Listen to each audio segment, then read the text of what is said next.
I'm Trish Toby with WARC reporting to you live from Westchester, New York, where there appears to be some sort of mutant menace on the loose.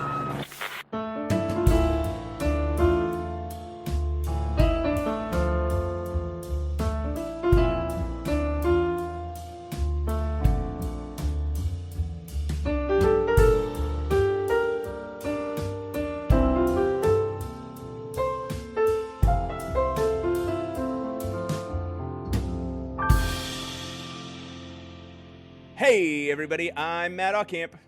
And I'm Pat Reber. And I'm Ernie, the Blur Without Fear, bub. And say it with us, Pete. Welcome to Mutant Menace. Menace. Ernie, the Blurred Without Fear, you're here. You're here with us on this bonus episode. Thank you for coming on Mutant Menace. You know what? Thank you for having me. And I hope I survived the experience. Thank you for repeating all this because I fucked up, and we did 15 minutes of this goddamn podcast, and then we're making our guest, who's much more famous than us, do it again. Yeah, I think you and I, Matt, both went to check the time and were like, "Oh, there's not a timer." Well, I mean, look. We all know the timey-wimey shenanigans happen. We could just pretend that this is a whole Days of Future Past scenario. And that's it. We have the opportunity to fix it, to change our future. It's cable. We're fighting for the future. That's what this is all about. We're fighting for the future. Exactly. That's what we were doing when we did 15 minutes of the podcast that we didn't record. We were fighting for this future in which we were recording. That's right. Ernie, tell us again, but our listeners for the first time, about the Blurred Without Fear, your YouTube channel. Oh yeah, I have my thoughts more collected, so it'll be more succinct. But basically, yeah, I was a guy who got I got kicked out of my band that I was in. I was in I guess what was effectively like a progressive metal band, and like I got kicked out of it. And honestly, deservedly so. No one feels sorry for me. I was a diva, and and you know what? It needed to happen, and I'm glad that it happened. But we live, we learn. I was like, you know what? With the benefit of hindsight, I'd have kicked me out too. No. But it's hard to imagine you come off as such a sweetheart. You know what it is? It's all creative. It's when it comes to being creative. That's when the claws come out. Oh, right. But for me, I needed something, because I consider myself a vaguely creative person. I need a creative outlet, and I didn't have one. I needed something else. I'd just gotten back into comics around the time that all this had happened, and because as I said before, in the alternate timeline, that was averted because of the actions of one Nathan Summers. That's good. In that timeline, it was revealed. It was revealed that I had read comics ever since I was a kid, since I was 4 years old. Even though I didn't really know what the hell I was reading, I was just enjoying the stories. Yeah. My mom got me the subscription. I basically was getting like Batman, Superman comics in the mail, and that was kind of like my little treat. And I wanted to kind of get back to that because I had stopped multiple times. But like this was probably like the longest break that I think I had that several years or so. And when I got back into it, I was like, you know what? I need this creative outlet, so I'm going to talk about comics on the internet, and maybe people will like it, maybe people won't like it, but ultimately at the end of the day, it's for me and nobody else but me, really. I honestly had not really had any idea that it would amount to anything. But ultimately I had a channel. It was like maybe still do, but at the time that this channel, I had like 20 some odd subscribers, maybe. My mom being one of them. Sweetest lady ever. My wife loves comics and is the reason why I love comics as much as I do. And shout out to my mom. Yeah, shout out to your mom. Yeah, she was very supportive. And but yeah, that said, she was one of the 5 people who was usually watching my videos at the time. And around the time, I think, Dark Knight's Metal was going on. It was like Dark Knight's Metal. Actually, and I now know for a fact it was Dark Knight's Metal number 3. Okay. And I made a video about it, posted it in the middle of the night because I was like, nobody's going to watch this. And I woke up the next morning to 16,000 people had watched that video. Damn. My goodness. Yeah. So like imagine going from like 2, 3, maybe 4 or 5 people watched your video to holy crap, 16,000 some odd people have watched your video. Yeah. And it was largely, like I said, all for the most part, people just being like, oh my God, we love this. Oh my God. I think a lot of people didn't even really know exactly what the hell I was talking about. I think it was the more I think about it, was kind of equal parts. The thumbnail I used. Sure. And that algorithm magic. And then like there was like some music I had that was playing behind me and I think some people thought that it was like a creepypasta, but it really was. I was literally talking about a comic that we have the reversed problem. This podcast is actually an ARG, but no one's picking up on it. And they think it's just a funny podcast about the X-Men. And we're like, if you count the number of letters in each word that we use in every episode, that should give you a barcode that you can scan. Right? No one's figuring it out. None of our 20 listeners have figured it out. I was going to say, yeah, when your jump from 4 listeners to what was it? 14, it was like 16,000. Yeah, we felt the same way when we jumped from 8 listeners to 90. But you know what? All BS aside, though, like that is something that you kind of fall into that trajectory where like more people are paying attention. Yeah, it's surreal. I bet. Like it's surreal because like, dude, don't get me wrong. I think I'm a pretty smart guy. I think I'm nice most of the time. Except for when you're in a band. Except for when I'm in a band. But it's such a cool thing because you discover that you have something, you have opinions, you have thoughts and feelings that other people they resonate with it. And I don't know. It was really nice. I honestly cannot equate too many other feelings like it. Well, your channel's great. You have a lot of great analyses. You have, your enthusiasm comes through in every. It's coming through. Yeah. Listeners can tell already. Right. Yeah. From the beginning, was the special focus on Black superheroes was like. Was that from the very beginning? Yeah. Or did that so it kind of naturally evolved into that. Right. Mostly, and this will probably surprise no one. When you are a Black person, you notice things about things you enjoy where Black people are either seldom present, right, or are not present at all. Yeah, sure. Right. Heaven forbid. It's kind of like if I think anyone who is of the feminine persuasion in the audience listening right now, I would also say it would probably be the same for them, where if you are a woman in a space where women are seldom present, you pick up on things. You probably notice things other people don't notice. And that was kind of what it was for me, is that I would read comics and I would go back and be like, man, some of these characters are wild problematic. Like when you go back and you read like old comics from the 60s and the 70s, you start picking up on the fact that, wow, these, like, don't get me wrong, jive existed. Jive was a thing, but like not every Black person spoke jive. I noticed, I was like, man, there's only like one Black character on this team. Or I'd be like, there are no Black characters on this team. And it kind of evolved from not even just that, but just noticing that there was lots of stuff that wasn't there. Like it wasn't just, Black characters that were non-existent. I was like, there are Latino characters that are not present. There are female characters that are not present. There's no LGBTQIA plus representation. There's lots of little things that are happening all in this little, or rather not happening in this little gap.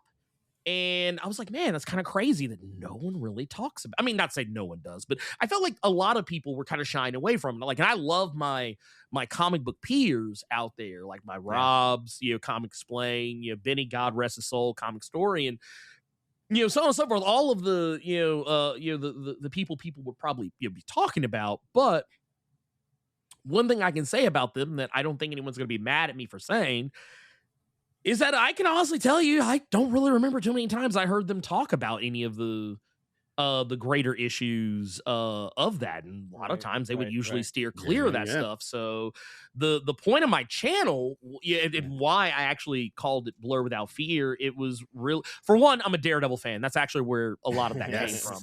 But look, I like to consider myself the treasurer of the Hornhead fan club. We meet on Thursdays. Hell's Kitchen. Just knock on the Braille door. You'll see. But no, I named it that because I was like, you know what? Because a lot of people thought it was like, it's because you're not scared of anything. No, you'd have to be an idiot to not be scared of anything. But I'm not afraid of tackling issues other people were afraid to tackle because they knew it would mess up their bag or would mess up their channel, or I can use example. He won't be mad because he knows it's true, and I've talked to him about it before. But Rob from Comics Explain, I remember the time where he talked about Sam Wilson being Captain America back when it first originally happened. And I read those comments. It was pretty racist. It was very. His audience was basically telling him, "Shut up. Talk about the comics. We don't want to hear about your racial experiences." And most of his audience didn't even know he was that he was black for a long time, or biracial. I believe. Still, honestly, at the end of the day, it's the one. I believe in the one drop rule. One drop, you black. That's all it is to it. If it works in the negative, then it can work in the positive. But so as far as I was concerned, I was like, you know what, man? I was like, these people hate him for doing this. He lost a lot of fans for talking about it. He never went back to, like, you never saw him talk about Sam Wilson pretty much ever again for a long time until Sam Wilson became more relevant lately. But I was like, I don't want to be like that. I was like, I want to talk about it. Like one of my earliest videos. Yeah, no, well, I mean, look, comics by nature. Comics by nature are political. No one can deny that. I mean, you can deny it, but you would look stupid. I remember when DC Comics used to sell war bonds. Right. And they used to have things. I'm not going to say the word because I don't want to get y'all in trouble, but I remember seeing Superman say, slap a. Yep. You can probably figure out. Like, and I remember how they used to constantly call Asian people like all kinds of slurs. Like, it was casual to call Asian people slurs back around the time when, like, Vietnam and World War II, whatever was going on. A lot of these comics from back in the day. So just by their nature, they're political. You look at characters like a Black Lightning, who is is DC's one of DC's earliest depictions of a black character who's not part of a team, and not connected to a pre-existing superhero in any fashion. And I remember over the years, one of the things that when people said, and even though your mileage is going to vary with this quote, but because I have very specific feelings about it. But one of the reasons why, and I kind of let Black Lightning slide, is because someone actually had a good reason for why he's called Black Lightning. It's because he said that he wants people to know who saved them. Right. That it was like, hey, it was a black dude, not like Superman didn't come save you, Green Lantern didn't come save you, Flash didn't come save you. It was that dude from what used to be called Little Africa. Oh God. So yeah, that's a lot of the reason why I was like, I want to talk about these things. I want to talk about these characters, because all the time I would see people say, man, I didn't know the so-and-so character existed. Right. Or I didn't know so-and-so character was connected to this, that, or whatever. So and that's where a lot of it came from. That's awesome. That is awesome. And something that, like, just there, I think you're absolutely right. There's not enough of like there's always an initial push. Everybody can Mhm. talk about like the mutant metaphor and apply it at a surface level, but there's not a lot of people that really want to dig into that and try to pick it apart. So No, very rarely. one more question for you before we really dig in, but what was your introduction to the X-Men? Yeah. What's your entry point? Ooh, man. So I kind of joked about it before, but the Outback. When I became introduced to the X-Men, Yeah. it was during the Outback era. Wow. Okay. So I didn't have that same status quo that everybody else was, like the mansion and Wild. Uh-huh. I didn't have what I always affectionately refer to as the 5-piece original recipe X-Men. I didn't have like Cyclops, Jean, Beast, Sure. Angel. Angel. Later Archangel, and then Iceman, whatever. Beast, What? whatever. Yeah, I didn't have that. I didn't have that. I didn't even have the all new, all different, like Right. giant size X-Men. Yeah. I had the team that was just running around in the Outback. That was my introduction Yeah. to the team. You had And it's a Long weird Shot and time. Dazzler and Yeah. Madeline Pryor. Yes. Wow. Yes. Pat, I came in, dude. Pat doesn't I know any came of this in shit. at the worst possible time Yeah. to like. I won't say the worst. No, it was the a good comics time. Were good, yeah. They were great, but it was like from a if you were a diehard X-Men fan at the Mhm. time, Mhm. I would forgive anyone who would be like, man, I don't know what is going on here. Because so much had changed. Yeah, They're yeah, not in yeah. the mansion anymore. They're hanging out in Australia because of reasons. There's all these random and sundry new characters. Like, what? Like, who? They have ties What to is like this? a weird god lady.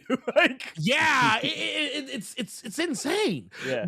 But I stuck with it because not long after that, Mhm. that was when we got the relaunch of the adjectiveless X-Men series, which I think most people probably know whether they realize it or not, which is the whole gatefold X-Men #1 with Magneto and all the rest Yep. of the group, Yep. running Yeah. towards whatever. And that was when I was like, okay, I'm a lifer now because Okay. now you've given me the old X-Men, Yeah. but with a you put new this sheen on context it. around it. Right. And then you're like, okay, I'm getting to know a version of Magneto I was not familiar with. I was getting to know all these different characters. It was a whole blue, gold, whatever, squads. And I think it actually was only made even more weird to me that everyone else was getting into the X-Men around the same time, like as far as like the 90s era fans, because the animated series was out Yeah. and everybody who I went to school with was talking about it, even though they didn't read comics. I would Right. always have all the people who used to make fun of me for reading comics were like, oh man, dude, you see that X-Men cartoon Saturday? Dude, it was crazy. Man, did you see what Colossus did to Juggernaut? It was wild. And I was like, yeah, I saw that. I see it every Wednesday whenever Yeah, I I see it go all to the the time. freaking comic shop. That's so we love this for you. But no, I loved it. For as much as it pained me that other people were suddenly fans of things that I love that I got chastised for, and no one's chastising them in turn, and I have to pretend like they were enjoying it the whole time. I still enjoyed it because I was like, dude, yeah, everybody else loves what I love. And also the X-Men arcade game, Right. which was it was like it was So technically good. like an adaptation of Pride of the X-Men, Right. Yeah. but Sure, the team. which was the original pilot for the X-Men animated series that did not get Yes. picked up. Australian Which is Wolverine. crazy. It was so good. It was, oh my god, I loved it so much because like remember as an everyone 8-year-old. sounded. Oh no! Look, I will never forgive the people who did not try harder to make that a thing. I know. Because I needed it. I needed it so bad. I really wanted Australian Wolverine. I wanted that to be a thing. And then we did kind of get it later, technically, with the Fox X-Men movies.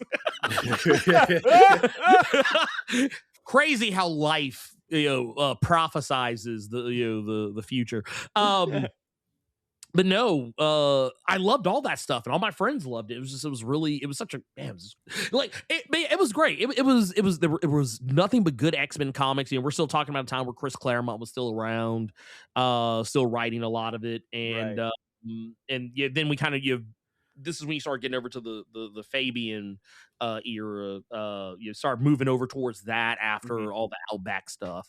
Yeah. But yeah, man, that was it. That was it for me. And I think that's also why I really like Dazzler. It explains so much. That's awesome. Well, as a big X-Men fan, we brought you along for this bonus episode today where we are reading Marvel and DC present the Uncanny X-Men and the new Teen Titans. Yes. This is a series from back in, what is it, 1982? Yep, the year I was born. Oh, wow. Yeah. It's by Chris Claremont and Walt Simonson. It's like, so Marvel and DC have had this rivalry for so long, and there have been like the occasional crossover here and there. I think was the first one Spider-Man and Superman. Yeah. Spider-Man, Superman. Spider-Man and Superman comics, and then this is like the because largely between those, it was just Marvel and DC taking swipes at each other, and and then I think it was like a new editorial staff on either side actually like knew each other and started talking and decided to shake hands. Yeah. So Marv Wolfman was over in New Teen Titans, and he was kind of like taking inspiration from Chris Claremont's X-Men, and like basically all in that era, as far as I understand it, I wasn't alive yet. I was negative 4 years old.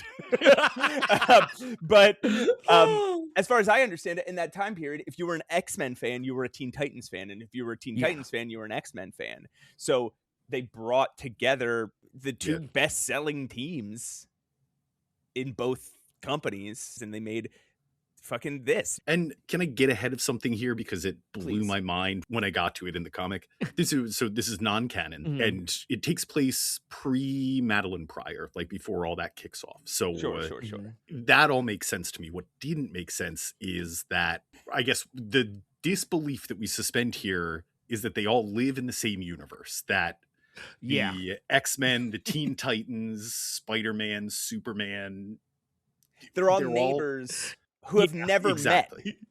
And the Teen Titans operate out of New York City. And they just happen to have not. And it's not just that the Teen Titans and the X-Men haven't met, even though they're all in Manhattan a whole lot. There have been so many cataclysmic events in the Marvel 616 universe that Superman, I would imagine, would at least try to be present for. It's like, look. Yeah, we know we got that giant T sitting out there in the middle of the middle of the lake or whatever, the ocean or whatever. But look, man, they just don't meet each other, man. They're passing like ships in the night. They're busy guys and children. They got stuff to do. They've never heard of Gotham. You know, the X-Men don't know anything. What's Gotham? It's a fucking wild. I imagine it's a joke, right? Like I imagine even when Chris Claremont is writing this, he's making a joke about how like supposedly Marvel and DC happen in the same, like they both happen in the same world, in the same cities.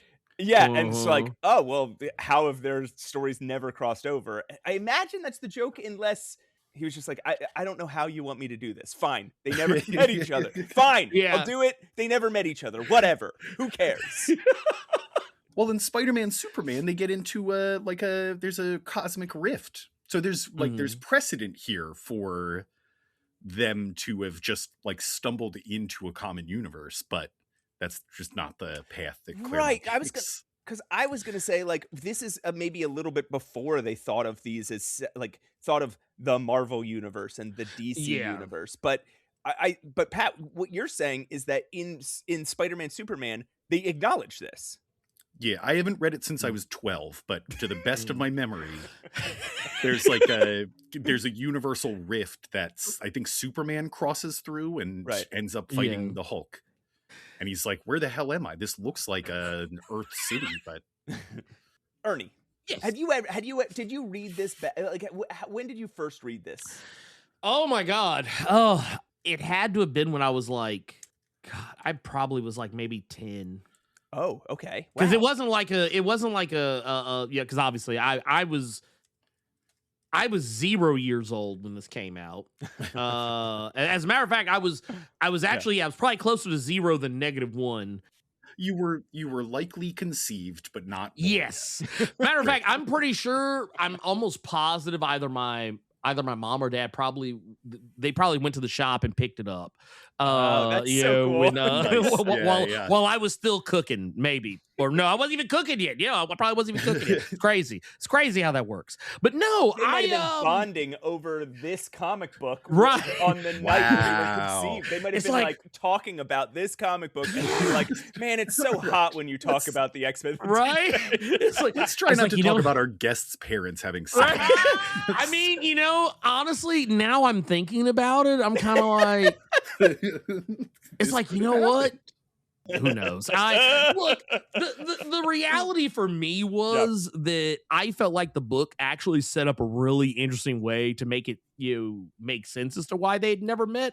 But I feel like the book doesn't actually use it particularly well. Because this had there was that whole plot device of what they used to call just the wall, but nowadays it's more often referred to as the source wall, and it's kind of like the main reason nothing gets into the DC universe, or why DC never really ever crosses over with any of those. Yeah, any other universe that exists, whether it's Marvel or shared universes like the Image comics stuff or whatever. Yeah, like none of that stuff exists. Except for over there somewhere, and it's their way of kind of having that of the wall. Yeah, like so, like when the source wall is gone, it's like, oh, okay, well now we can start messing around with other stuff. So sort of the idea that at the beginning of this comic, Metron interacts with the source wall, and now suddenly the X-Men and the Teen Titans are in the same world. Oh, and they have no memory of not being in the same world. Not being, but the thing is, what makes it not make sense, though, and what kind of unravels it for me, though, is that, like, they don't treat it as though, like, because this is, I'm going to tell you where I was when I was reading this. I was like, oh, wait a minute. Okay, so the source wall is going to open up. So, that means, like, they're going to have some kind of weird, like, crisis on Infinite Earth level stuff where, like, the planet's going to be, like, kind of shifting. It's going to phase shifting. It'll be almost like the incursions or whatever. I was like, okay, oh no, it just means that everybody just kind of phased into it's just new reality. They just don't address it at all. Right. You know what it is? It's like for anyone who's ever seen the movie They Live, it was almost like everybody suddenly had the sunglasses on and could see. Right. It's like, oh wait. Another 5 billion people on the earth. Right. It's like, man, you know that one time I was walking, I tripped over something, I didn't know what it I now know it was because I tripped over Robin's cape. That's crazy. That's crazy how that works. Well, but no, that's the way I accepted it. That's how I That's a much better way to look at it. I thought it was just let's pretend. Yeah. Well, I think that's kind of what I don't think they actually thought it through quite as much, but I feel like kind of like y'all kind of alluded to it earlier, though, that kind of back in the day they didn't really have solidified rules, right? For because we gotta think about this too. This came out in '82. We gotta remember, Crisis on Infinite Earths haven't even happened yet. DC doesn't even know what the hell they're doing with their universe. Know what an Earth 2 is. Alan Moore's Captain Britain hadn't happened yet. Like the multiversal storytelling, besides like the that Flash. Flash of Two Worlds. The Flash of Two Worlds. Multiversal storytelling just like hasn't occurred. No, So, but I feel like this was kind of like maybe a precursor to that. Yeah, dipping their toes. Yeah. So, do you guys want to dive in? Yes. To X-Men and Teen Titans Apocalypse now. There's a ... That's why I paused. Yeah. I'll just do the credits real quick. It's written by Chris Claremont, penciled by Walter Simonson, finished by Terry Austin, lettered by Tom Orzechowski, colorist Glynis Ween, editor Louise Jones, editor-in-chief Dim Stupid, consulting editor Len Ween. We don't like to say that guy's name. Honestly, me neither. I'm also tired of making up stupid names for him. Jim Pooper, Yeah, or something nice. like that. I Cooper's don't pretty know. good, actually. Yeah, that's his name now. Patrick, do you want to Yes. start by reading us the first chapter of this dang book? Yeah. This is a very long book, so we've broken it up into chapters. Here's the first one here. Faraway space. Ooh, Darkseid and Metron look upon the wall, this is the discussing their source book. strategy to break through it and noting the corpses of Promethean giants that have attempted in the past. Darkseid convinces Metron to don an Omega Phase helmet. This, combined with his Mobius chair, should allow him to pierce the wall and give Darkseid dominion over the universe. In theory. There's like a quibble here between the two, where where he's like, Darkseid's like, you want to be careful messing with the source wall, and Metron's like, you care nothing for me, only for my psi-con wave. Like God, my ex-girlfriend said the same thing to me when we broke up. Look, the only thing anyone ever cares about with Metron is his Mobius chair. That's the only thing we care about. No one is ever checking for Metron. Okay, no one. And he Stop knows trying to make Metron a thing. And and that's so sad. Like, he knows it is the thing, as we found out in this comic. He knows it. Metron, accepting this, takes off toward the wall. We see an explosion, and Darkseid cackles maniacally. Ooh. Cut to Westchester, New York, where Wolverine, Colossus, and Nightcrawler are bouncing around the danger room at the Xavier mansion as the professor looks on. We also see Kitty phasing through the wall, Cyclops playing pool with his eyes, and Storm conjuring a tiny rain cloud to water her plants. This is the second time we've seen Cyclops play pool with his eyes, by the way. He's got spatial geometry brain. Yeah. There's also Kitty phases through the wall to say, hey, dinner's ready. And then the narrator tells us that Professor X is psychically contacting everyone to tell them that dinner's ready. There's no indication in the art that any of this happened. It is just, they're showing all the X-Men, and Claremont's like, what if I built this around them all getting ready for dinner? This is a special time in the X-Men because some people may not, I forget anyone for not remembering this. When Chris first started writing X-Men, he was more of a prose guy. Yeah. And sure. Reading these pages, I'm going to be honest with y'all. Man, it took me a while to get through this. I was like, bruh. I was like, man, look, I don't need this. Free reign here. Yeah. My God. He is very wordy. And yes. Again, like, wordy about shit that doesn't matter. Why do we care they're going to dinner? There's a whole panel here about how she's happy that they like her dinner. Like, why? The artist didn't care. No, because we don't see it. Like, we just see the outside. For those who don't know, we're looking when all this is said, it's just a panel of the front of the mansion. Yeah.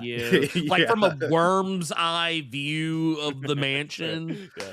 It's And terrible. Kitty muttering to herself, like, boy, I hope they like my dinner that I made for everybody. I worked so hard on it. Oh my God, they liked it. I'm so relieved. Thank God. I love being on the X-Men. Like, I love doing womanly duties for my fellow X-Men. I make them dinner.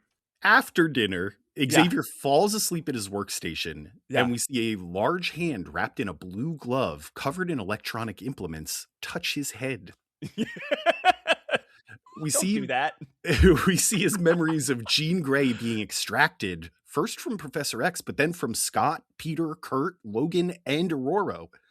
Kitty wakes up before her mind can be tapped, bringing her face to face with Darkseid. Yeah. Terrified, she phases through the floor and screams loud enough to wake everyone up. Everyone assures her she was just having a nightmare, and they all slowly start realizing that everyone was having nightmares. There's no time for that now, though, as there's a knock on the door. What time is it that nobody's like, why is someone knocking on our door? We were all asleep. Scott answers the door, and before him stands Jean Grey. She starts to stumble forward, but then disappears into a vapor as she struggles to say, "Help me." Nice work, Pat. Thank you.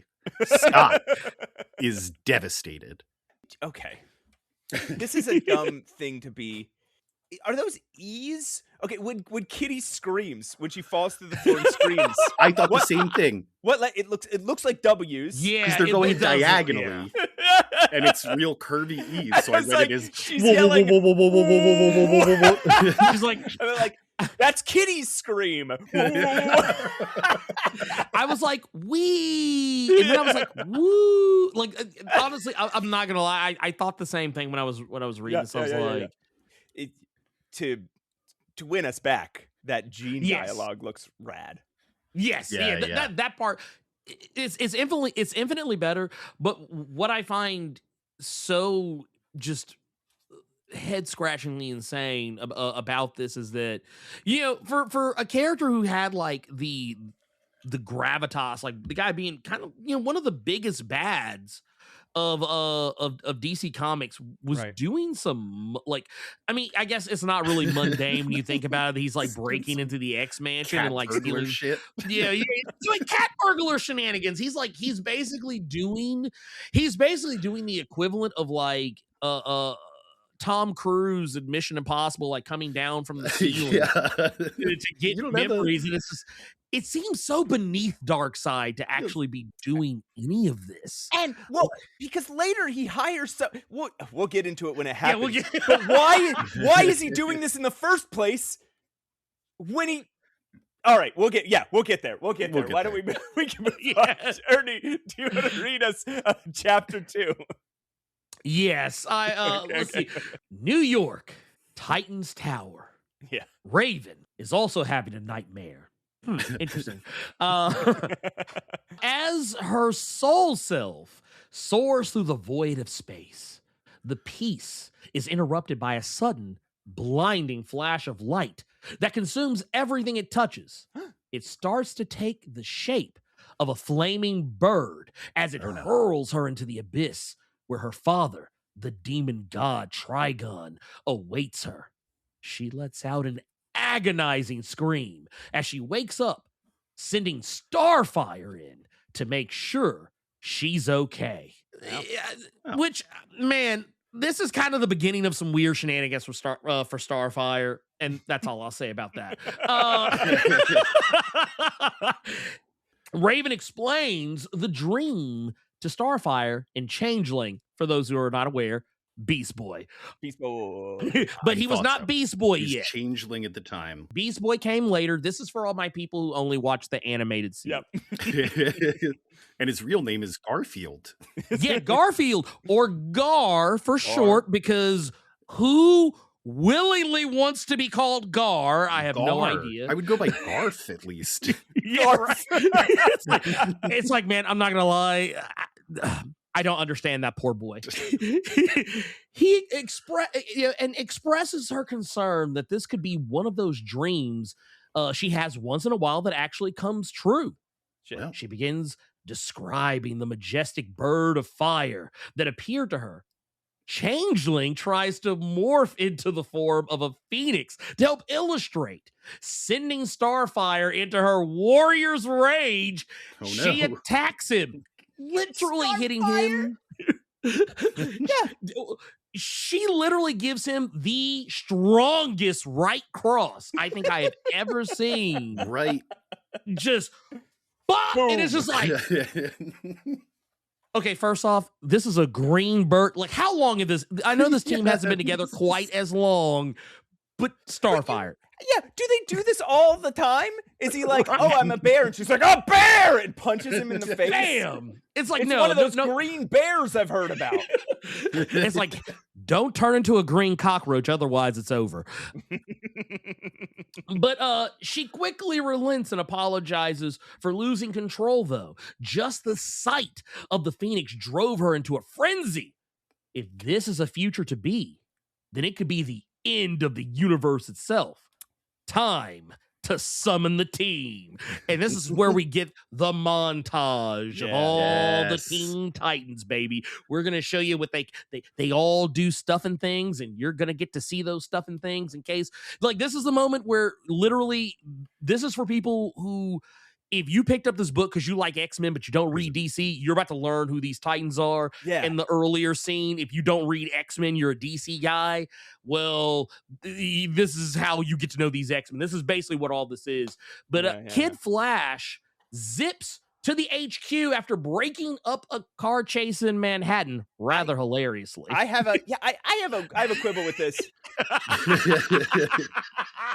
He takes the engine out of their car. Number one. Yes. Okay, so there's only two things that could occur here. Number one, he lifts the engine out by hand, which is like 800, 1,000 pounds. Yeah, nearly a ton. There's no way he's doing that. Or he disassembles it, and disassembling an engine by hand takes somewhere between 12 and 20 hours. Right. Not for Kid Flash. Okay, Kid Flash isn't so fast that he can take not at this point. He can do 12 to 20 hours of work in between, before a full car wheel rotation happens. Well, because this was at a time where Kid Flash, so for those unfamiliar, this is Wally West we're talking about here. Wally West, while he is the fastest Flash, he wasn't there yet. Yeah. We got to remember where we are at this point. This is 1982. Right.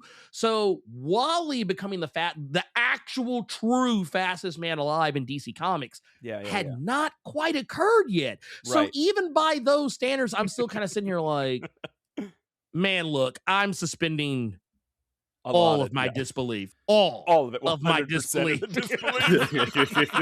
It's like if someone comes and says, "Hey, do you have any disbelief left?" I'm sold out, fresh out, literally. Ernie, so I sold it all to these teenagers. Ernie, how often do people come up to you to ask if you have any disbelief? Right. It's like, it more often than you might think. Okay. Once is more often than I do. Let me hold some disbelief. But no, it carries on with Wonder Girl, who I was like, oh wow, Donna Troy gets to be in this. This is awesome. Yeah, that's awesome. Yeah. And Wonder Girl flies down and arrives to catcalls from Changeling, and this is he says VA-VA-VOOM. Yeah, and God damn it. Honestly, yet another reason why sometimes going back and reading older comics. Sometimes that way lies madness, because you're going to see some wild stuff. But it used to be acceptable to transform into a hummingbird and then shout onomatopoeia. Cyborg swings through the city towards Titan's Tower, like Spider-Man. But also, I love how they try to explain to the reader what a cyborg is, and no one at any point wonders why is his name what he is. Like he literally it's like, hi, I am a half man, half machine. My name is Cyborg. I know. We know you're you just cyborg. said that. No, that's my Cyborg. name. My powers are cyborg. Right. But no, he gets to swing in. Yeah. And he's wondering how it is that they haven't had a run-in with the X-Men before. Something we mentioned earlier. Upon seeing a skyscraper that they collapsed. Everyone's here except Robin. Where could he be? First off, we know the answer, because where else would Robin be if he's not in Titan's Tower? He's in Gotham. And wouldn't you know who won the pony? Gotham City. Robin beats up an armored burglar, tearing off his mask to reveal a purple Inhuman face. What? Inhuman faces in Gotham. It must be Wednesday. But still, it's like, man, Robin out here going solo dolo with parademons and whatnot. Anyway, we're burying the lead here. But yes, he asks aloud what this could possibly be, and he gets an answer.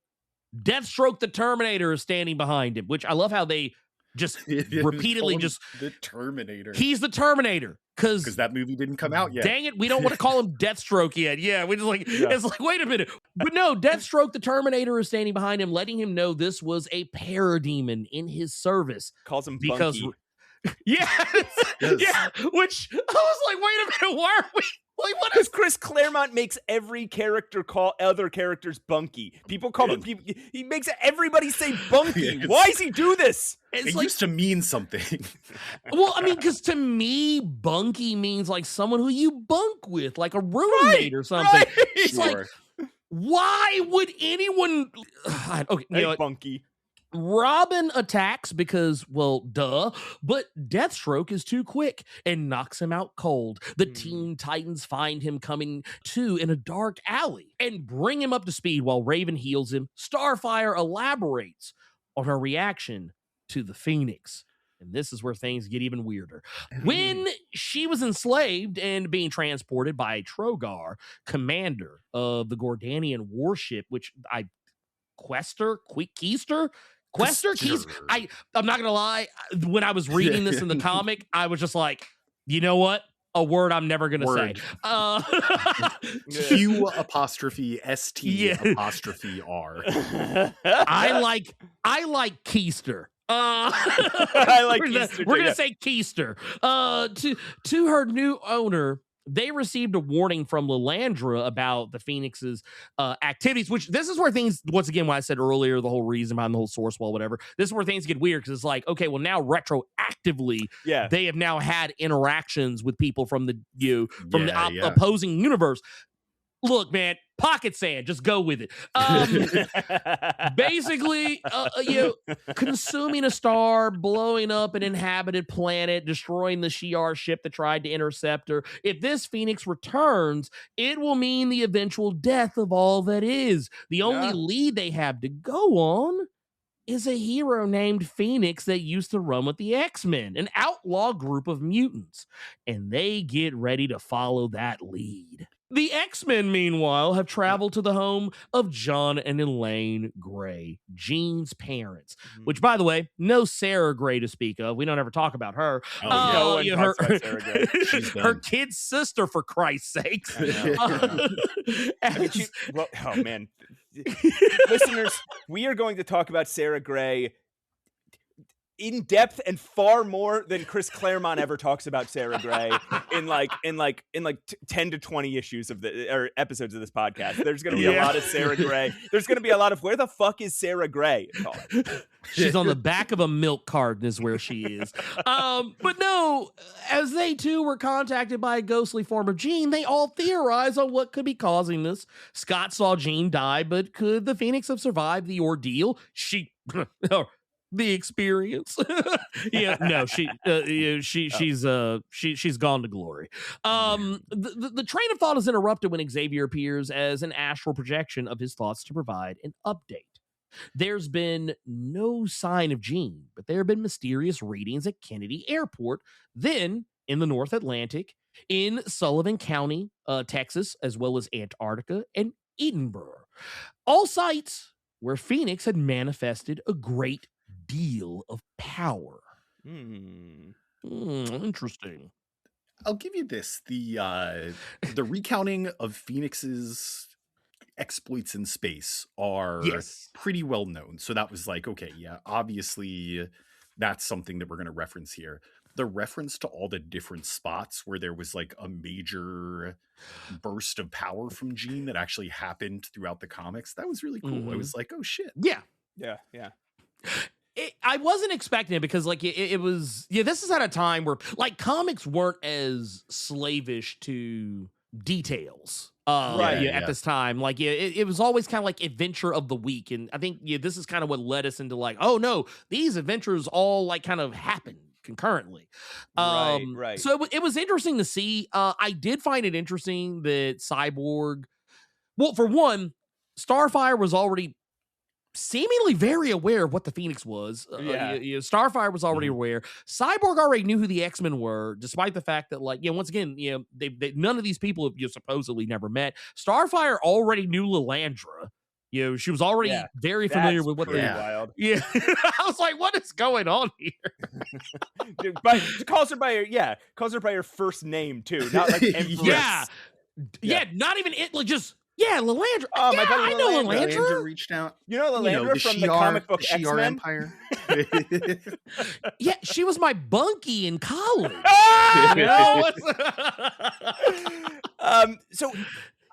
So there is a point here where Starfire kisses Robin. Oh, yeah. Yeah. Garf is like, "Oh man, why is he always the one getting kissed?" And Cyborg's like, "They don't call him the Teen Wonder for nothing." They call him the Teen Wonder? Because it used to be the the next boy evolution of Boy Wonder. So then they just do it for like, so he's Boy Wonder. Yeah. Then he becomes Teen Wonder. Then he becomes Undergrad Wonder. Then 20-somethings Wonder. 20-something Wonder. Now, he's. Hey, look over there! It's the Man Wonder, Robin. He's the 30-something Wonder now that he's Nightwing. I guess the middle-aged Wonder. The old Wonder. Old Wonder. What? Dead Wonder is what the last one. Natural causes Wonder. Octogenarian Wonder. I mean, it was very. It was odd. I always have issues with because basically with this, we're kind of talking about the Smurfetification of some of these characters that were kind of on both sides, honestly. With both the X-Men and with the Teen Titans, because really, I felt like Storm was never really ever treated like she was treated like a sex symbol, but never anything that like anyone would be trying to you get with or whatever. I mean, I'm sure like people liked her, but it was really always right. Like it was more like okay, we know Jean was like the object of everyone's affection back in the heyday. Especially based on how everyone was literally going gaga and oogling at her when she first walked in the mansion. Oh, unbelievable! Except for Bobby, who said, what did he say? He's like, ew, girls. Girls. Yeah. See, this is why I keep telling people. We know it. We knew it. We knew it from the beginning. They were trying to tell us. But no. So then you had Kitty, who was the youngster of the group, but it was kind of weird because it was like, well, she's young. So why are we trying to prop her up as this? But when you get to the Teen Titan side of it, you actually had multiple women on the team, but Starfire was always the one that was the Starfire. Right. Like, who's gonna get with Starfire? Yeah. So yeah, it was a weird time. It was a weird time. Well, so how familiar are you, Ernie, with the Teen Titans? Because this is an X-Men podcast, so we don't know a lot about the Teen Titans. And now that we've gotten to them in this book, give us your rundown of this era of the Teen Titans, if you know it. So I want to say Judah's contract had not been released yet by this point. And that's the big Deathstroke the Terminator story. Right. That was when that was when the Deathstroke the Terminator arc happened. Actually, no. The lies I have told, it has happened by this point. Okay. So great. So by this point, he's an established guy for them. Yeah, so Terra is no longer around. Deathstroke has a very specific beef with the Titans by this point.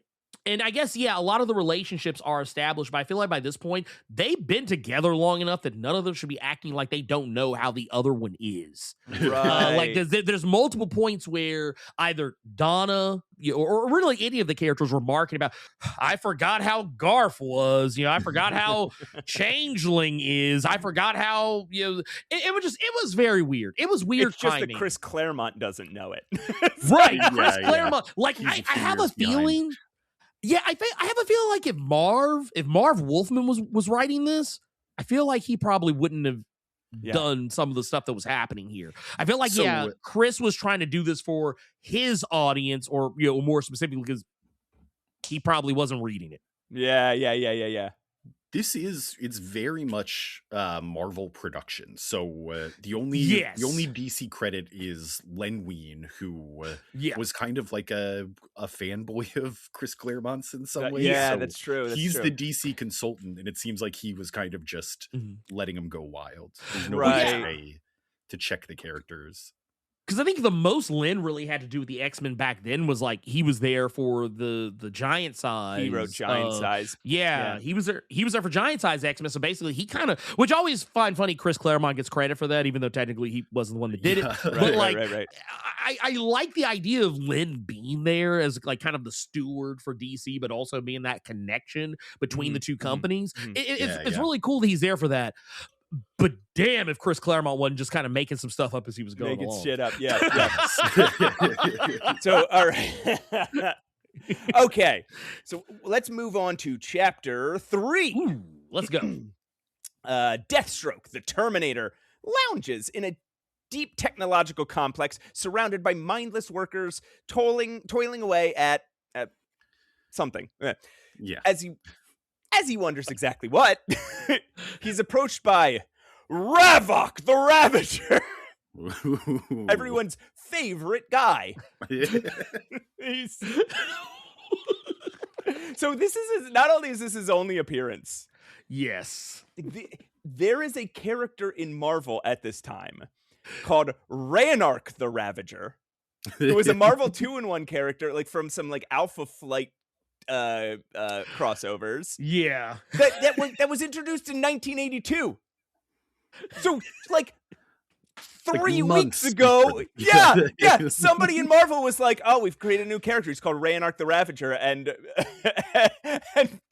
Chris Claremont's like, "Oh, okay, RAVARK the Ravager, got it." Like, no one's gonna notice. Yeah. No one's gonna catch up on that. Why is it? Yeah. So he's a green lion man with red hair and lizard skin and heavy metal armor. He introduces Darkseid, who commands the two of them to find and kidnap the X-Men. All right, what the fuck? He was just at their mansion. Why? Yeah, exactly. He's like, I'm gonna go there and kidnap and steal their memories of Jean Grey. Can you then follow up and go there and kidnap them so I can take their memories of Jean Grey? What? Can you, a regular human?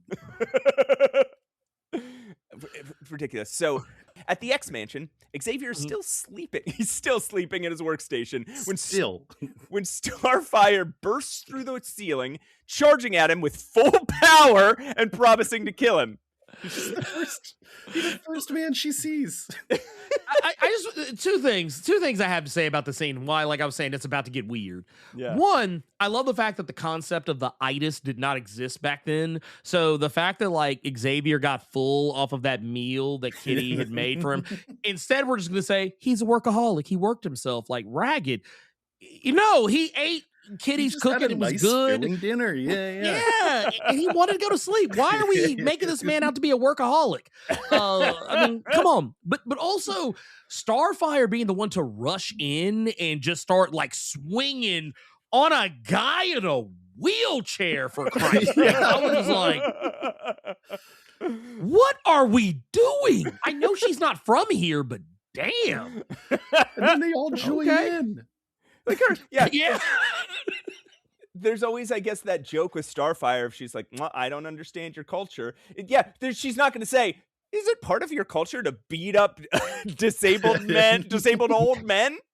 Maybe she should have kissed him first. Old man, kill him. So he wakes up just in time to fire a psychic bolt at her, rendering her unconscious, but leaving him weakened. Cyborg hits him with an ultrasonic white sound generator to break his concentration, and Raven envelops him with her soul cell, finally knocking him unconscious. Good job, guys. You did it. Shoot him. You beat up a guy. You beat up a man in a wheelchair. Wheelchair. Hope you feel good about yourself. Who was asleep. Made fun of him for being bald while you did it. So not only are the Teen Titans now ableist, they're being bullies to people because of their choices and haircuts. That's crazy. Like, that's crazy. So the rest of the Titans gather, noting that there's no one else in the mansion. What's more, after an empathic scan, Xavier doesn't seem to have evil within him. Okay, he was asleep. You could have started with that. Were we wrong to do this? Oh my! It was like, you know what they did? This was the earliest, probably one of the earliest instances of Leeroy Jenkins. But no time for that now. The wall bursts open with a loud boom, and our good buddy RAVARK the Ravager leads his platoon of parademons in, making short work of the Teen Titans. Yeah, they go down go right down. Man, glass jaws all across the board. Man, damn. They put a weird bucket on Starfire's head to stop her powers, and it looks like just like they're shoving a bucket on her head. Like a mop bucket. They're just like, thunk. Also, the fact that they don't realize these, like, because I think one of them even says something about it, like, are these, I'm not sure about this. We were supposed to get the X-Men. Are these the X-Men? Yeah, well, they're here. These are the T-Men. These are the T-men. That's who they really are. So mistaking them for the X-Men, they pick them all up and carry them through a boon tube to be delivered to Darkseid. Luckily, they forgot all about Changeling, who morphs into a parademon himself because it's not human, and follows them through the portal. And hey, guys, I'm sure that's going to have big ramifications in the story later. He's going to save the day. Yeah. Right? Oh my god. So, on a familiar butt in New Mexico, A remote butt. the remote butt. The remote butt. One where Phoenix exhibited a significant amount of power when she and Scott definitely boned. They say it in the fucking they say it in the caption. We've always wondered about it. Consummated. They say consummated. If Chris Claremont could have wrote boned, he would have wrote boned. He would have wrote boned. He wanted to say it. He wanted to. And he's wanted to say it for years now. Yeah. He took her on the butt, on the remote butt. Vindication, finally. Len Wein. Wait, who was editor-in-chief back then? Like Denny O'Neil? Wouldn't let me do it. But Len Wein will let me get away with it. That guy. So up there on the butt, Deathstroke commands his platoons of parademons to hurry up and finish construction on the towering machine they're building up here. His orders are interrupted by a voice behind him asking, "Got a light, bub?" Ooh, goosebumps. Deathstroke swings around with an electric baton, but is shocked. I see what you did here, Pat. Not literally. When he misses the man behind him. Wolverine didn't miss, though, and sends Deathstroke flying with a big punch. Fuck yeah. It's very good. Yeah. Just to put Deathstroke and Wolverine up against each other and to see Wolverine like handily win is it's so satisfying. Yeah, he's the best. He at what he does. But what he does isn't very nice, Pat, so I don't think you should be congratulating him. Cyclops blasts a bunch of parademons while Colossus topples the structure to the ground. The rest of the team shows up and starts kicking parademon ass, but when Deathstroke recovers, he hits a distracted Storm with a fear ray. Oh no, why didn't you just shoot her? Also, and use your regular rifle instead of your fear rifle. This is a bunch of Roy Thomas ass shit. They're setting up their psi-fons, like siphons, but psi-fons. PSI. Oh God. He hits them with a fear ray, and then they throw a toxic cloud grenade. Yeah. Hey, in case anyone forgot, Storm's afraid of enclosed spaces. Oh, I was not familiar with that. Yeah. Well, no, that was what it was. They always wanted to remind you of it. They always had to. Every issue. It was like, oh, they're in the sewers. Oh my God! Like you remember in the X-Men animated series, because they had to write Jean out of certain situations, so they'd always just make her faint. That was basically the equivalent for Storm. Was that Storm's actually really powerful, but we got to nerf. Oh my God, they're in the sewers. She's feeling claustrophobic again. She's in the elevator. Oh my God, it's her arch nemesis. Someone throw a blanket over top of her. Right. It's like it's one of those things. I'm kind of glad they did away with it. She doesn't have that issue anymore. It hasn't for a long time. But back then, it was just like, it was just lazy. It was just so lazy. Yeah. Like they're finding reasons to put them in enclosed spaces just so they can do it. Yeah, exactly. So he sends her to the ground with a panic. With her down, the parademons eventually overwhelm the rest of the team and prepare to transport them to Darkseid. Woo! That's a lot. Lot happened. Well, a lot more is about to happen. Should we get right into chapter 4? I would love to. We arrive at the Wall in a stunning 2-page spread. We haven't talked about Walter Simonson's art here, but oh my God, he was born for this moment. Unbelievable stuff. Chef's kiss. Yeah. A stunning 2-page spread showing us the cosmic head-shaped temple surrounded by the brilliant lights of the end of the universe. Ooh. RAVARK delivers what he believes to be the X-Men to My favorite Darkseid, guy. who belittles him for his incompetence. These are not the X-Men.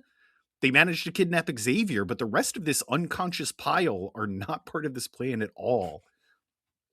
At that moment, Deathstroke waltzes through a portal with the X-Men in hand, explaining that the folks lying on the floor are the Teen Titans. He breaks the news to Darkseid that the structure in New Mexico was destroyed, but since all the other sites of her emanations were successful, the plan can still move forward. Darkseid mocks RAVARK again, asking when he started recruiting bright green parademons, as Changeling is discovered and also just rendered unconscious. Why do this? Why not? It's exactly the same as him being captured. Why was it like... I can tell you exactly what happened. Okay, I please. promise you this is what happened. I'm pretty sure that when Chris was writing this, he was writing that big like action sequence with the with the Teen Titans going up against those parademons. Yeah. I'm almost positive he forgot about Beast Boy. And the reason why I can say this is because I've recently been kind of taking a foray into writing ensemble stories. Sure, And sometimes it's easy to forget. And I forgive him when you have a lot of characters to deal with. Sometimes it's easy to just be like, oh, I forgot about what has so-and-so been doing over there? And in this case, it was Changeling, who, I mean, That's I'm the sure entire premise of Home Alone. Right. Yeah. No, this is that's basically what happened. And I'm pretty like I'm willing to gamble. He was ready to turn in some pages and he handed it in to Jim, and Jim was like, well, what happened to Beast Boy? I'm sorry, Changeling And they at were the like, time. well, we can color one of the parademons green and add a couple lines of dialogue. And we'll write around it. Just say he tried to turn into a person. Has he done that before? Maybe. I don't know. Maybe. If not, we can figure it out. Anyway, call Glynis Ween and tell her to color one of those parademons green before this hits print. Listen, far be it from me to correct Darkseid, but right? There are bright green parademons elsewhere in this comic. Just saying. Just saying. Either way, this was the last straw for RAVARK. His stupidity earns him an Omega Blast, and he's vaporized. I'm sorry, Matt. No! My favorite guy! I thought he was going to get a mini-series! Man, now I gotta... I'm just gonna rip off my RAVARK the Ravager shirt. Throw it in the trash. One more thing I have to comment on here. Please. Darkseid, or Deathstroke lets Darkseid know that the plan in New Mexico didn't work out. Can you imagine having to explain New Mexico to Darkseid? He's like, what the fuck is a New Mexico? Yeah. Okay, is that on Earth? All right, it's a place where... Okay. Did you ever is see there Breaking Old Bad? Mexico? Yeah, there you go. Look, okay, there's a show that's going to be coming out in like a few decades. Just go with it. Just watch that. We jump forward to all our heroes regaining consciousness, restrained and strapped to a towering device on a rock in space. The Teen Titans are enclosed in chambers at the base of this device, while the X-Men are strapped to two big half-circle platforms extending from the base up into the sky. Always happening to them. Darkseid commands his parademons to activate the psi-con wave, and the entire structure lights up, and the X-Men contort in agony. Ugh. The psi-con wave, in conjunction with the energy from the breach of the source wall we saw at the beginning, starts swirling in the sky, and we can see a figure start to form. As the figure takes shape, it screams out, "Who summons the Dark Phoenix?" That's your Dark Phoenix voice, huh? That's my Dark Phoenix voice. We just did this. Oh, yeah. I love it. There's a scene here where Kitty's like, "Oh, Darkseid, you're that guy who appeared in my nightmare." He says to her, you could see me because adults deny me, but children know me for who I am." Santa Claus? Right? That's Santa Claus, right? That's Santa Claus. That's what Santa Claus is. Or It's like either that or a paralysis demon. I mean, what was this? Like, or Bing Bong or whatever his name was from Inside Out. Sure. Oh my god. Dark Why? Phoenix stands before us as Darkseid extends his hand towards her, and her hand extends to join his. Scott screams, "Gene, no!" as the two stand hand in hand, radiating incredible power. Worst way to see your ex-girlfriend move on. Man, This has to be bruh. at least top 5 worst ways. Strapped to a big circular device with all your friends and in the middle of outer space, and the new boyfriend is the most evil man that's ever existed. In Elder And that God. forehead, dude, that forehead, my god, dude. It's like, man, if I would have known you liked big foreheads, I'd have taken the mask off. Jeez. All right, okay, I do have I have a human question here. If this was you, and let's just imagine like Scott too.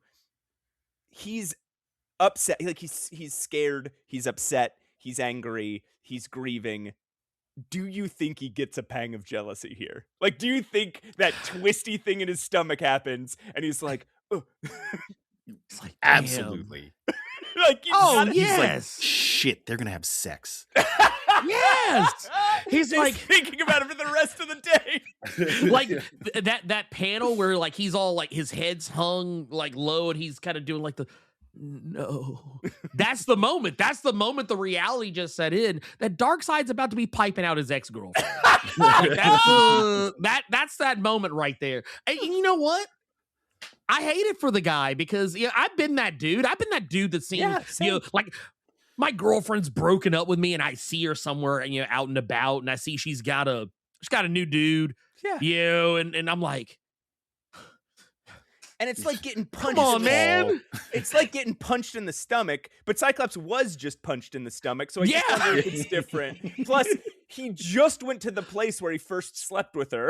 Like, he just was there. He got kidnapped from there to see her with a new guy. She didn't wear that for me. I hate it for Cyclops at this point. I think Darkseid has to go. Needs. Yeah, you know what? I was on Darkseid's side until right now. Darkseid has to die now. Yeah, he's got to go. With the process complete, GARF asks Darkseid just what the heck is going on around here, and Darkseid obliges. In his ongoing war with the Lords of Light, he aims to recreate his kingdom of Apocalypse from the ashes of the earth with Phoenix's help. Oh, duh. Apocalypse pits, which are vast seething chasms filled with molten magma from the Earth's core, will appear in population centers across the Earth, toppling cities and empires. His parademons will finish off any resistance, while earthquakes, volcanoes, and boiling oceans will transform the planet into a home base from which he can extend his kingdom to all realms of reality and beyond. With that explanation, Darkseid and Phoenix depart, leaving the X-Men and Teen Titans unrestrained, but stranded in space. Because this is partially a DC comic. The villains have to strap you to a device and then say, ha-ha, I've beaten you, and then leave. And then leave you, assuming you'll just die. Yeah. Yeah, it's like, oh, they'll be fine. They'll be fine. We did it. We beat them. Leave them there. Don't do anything. Anything to them. The two teams introduce themselves to each other and form an alliance, remaining wary of each other but understanding that they're all on the side of good. Kitty notices GARF, who is around her age and kinda cute. Those are her words. Yeah. Raven notes that Wolverine is terrifying. Cyborg and Xavier combine their senses to identify a signal in space, seemingly coming from something alive but without consciousness. Starfire and Cyclops start bolting and blasting into space, propelling the rock they're stranded on towards the signal. They're sitting off the back like it's a pickup truck and just shooting outward to propel. Just holding on, like. Yeah. I have so many problems with this scene, but one specifically that will forever stick out to me is kind of a dark stain on this whole thing. I find it very disheartening that Cyborg, of all people Uh-oh. casually refers to the X-Men. It's already been established. He knows who they are. Yeah. Yeah. And what's the first thing he says as soon as he gets free? Man, bad as it was for us, girl, I think it was a lot worse for the muties. Ah, like, okay. Ooh, man. And- Cyborg. Ooh, no, that's not. That's their word. It's not yours. You can't call them that. You and can't call them really that. don't want to say that in front of Kitty Pride. Right? especially as a black man, she's going to say some bad things to you back. Oh my God. And honestly, I think this was a moment of restraint for Chris Claremont because this was about around the same time. Yeah. Kind of in and around the same time. God Loves, Man Kills, where Kitty was already kind of out of pocket and just really like she had a hair trigger for dropping the N-word casually. And I'm like, man, look, Kitty, I'm gonna need you to calm down. Okay, I'm gonna need you to calm down because it's really hard for me to like you right now. She does it like 3 times in the Claremont comics. It's like It's like, what are we doing? Why, Kitty? Why are you like this? But I'm glad she didn't hear it because, like, I found it funny that, like, it's like, dude, Cyborg. Yeah, come on. You have access to a wealth of information. You have access to technology that allows you to you basically know things that no other person could potentially know. And yet somehow you know who the X-Men are. You know their reputation. And you're just you're still slinging slurs around. All right. We're on chapter 5. Chapter 5. And the penultimate. Whereas it turns out, the device is a chair floating in space, which for those that know, once again, going back to this is what we would later refer to as the Mobius chair or something along those lines. They grab it and inspect it. They probably smack it, flip it, and rub it down. But no one can figure out what it does beyond just being an ornate chair, despite giving off signals of life and having deeper mechanical workings. I also find this is another egregious moment because I feel like Cyborg would have been able to figure that out. Right. But neither here nor there. As Kitty lounges on the chair, which, by the way, lounging is man, I don't know what she was doing. That's a better word for it than I could think of. On the chair, lounging for sure. It's like, yes. Oh, don't worry, youngest member of our team. Just go sit on the mysterious space chair that's giving off strange readings. If something bad happens, you'll figure it out. But yes, Kitty lounges on the chair. She gets to know Changeling. She casually wishes she were back home, and suddenly the chair disappears. Kitty and Garf along with it. Everyone starts to panic until moments later, the Kitty, Changeling, and the chair all reappear. All Kitty had to do was wish. Of course. Oh. It's a psychic teleporting chair. The Mobius chair of legend. I thought it was a wish chair. Honestly, I thought it was the wishing gift-giving chair from the Garfield Christmas special. Right? I thought it was a rascal, those things you see people ride on in the grocery store. But no. One problem. How does everyone fit on the chair? This is so stupid. This is honestly, bar none, the dumbest thing that happens in this whole thing. This is Claremont. Doing Claremont. If they didn't do this, we would be saying, how did everybody fit on that chair? Wait. No, what if they all just sat on each other's laps in a big stack?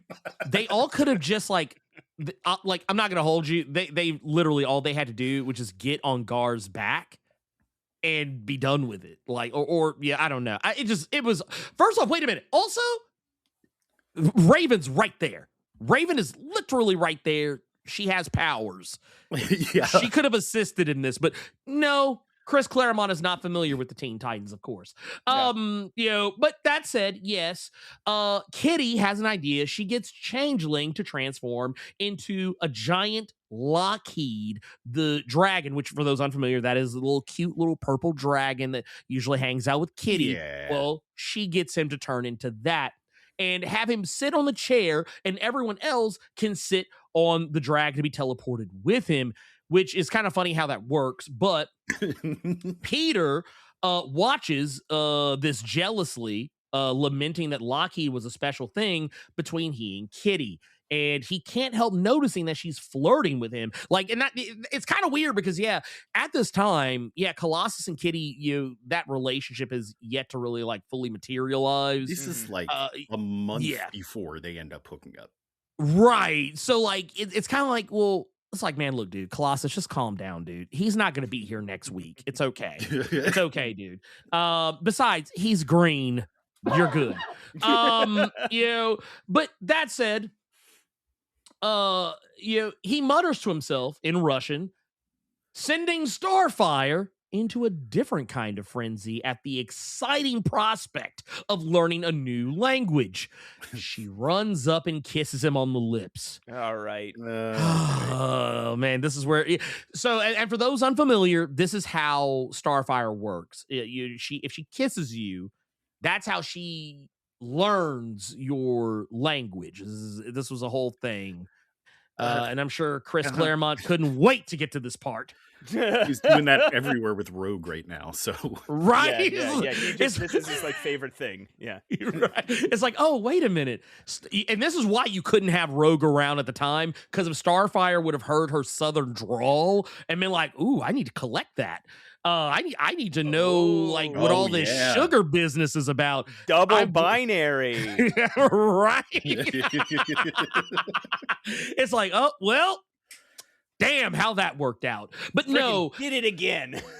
He's like, well, the fans are going to have a tizzy about this. Yeah. But Robin, he apologizes for her, explaining that she absorbs language through physical contact and sometimes does this, prompting Kurt to ask, "Sprechen Sie Deutsch?" Because Nightcrawler, even though he was always kind of regarded as like the cutesy kind of safe character, he was also a whole horn dog back in the day as well. Mm-hmm. In a safe way, I think, but in a safe, it is very cute for him to be like Sprechen Sie right. Deutsch? Yeah. He was a whole player, but he was the type of guy that you didn't have to cover your drink around. Exactly. But Kitty, of course, is now also jealous. Once again, we're building up to that relationship. They all teleport back to Earth as Scott reflects on Darkseid's actions. Jean earned her honorable death, and Darkseid had no right to undo that. Whether this is Jean or just some sick copy of the Phoenix, Darkseid will pay for what he's done. I'll say this was a goosebumps moment for me when Scott is just like thinking to himself on this rock hurtling through space, I'm going to fucking kill that guy. Yeah. Which, I mean, once again, Darkseid has to die. That's all there is to it. You made me watch I literally had to watch you walk off with my girl. Yeah, you got to go. But anyway,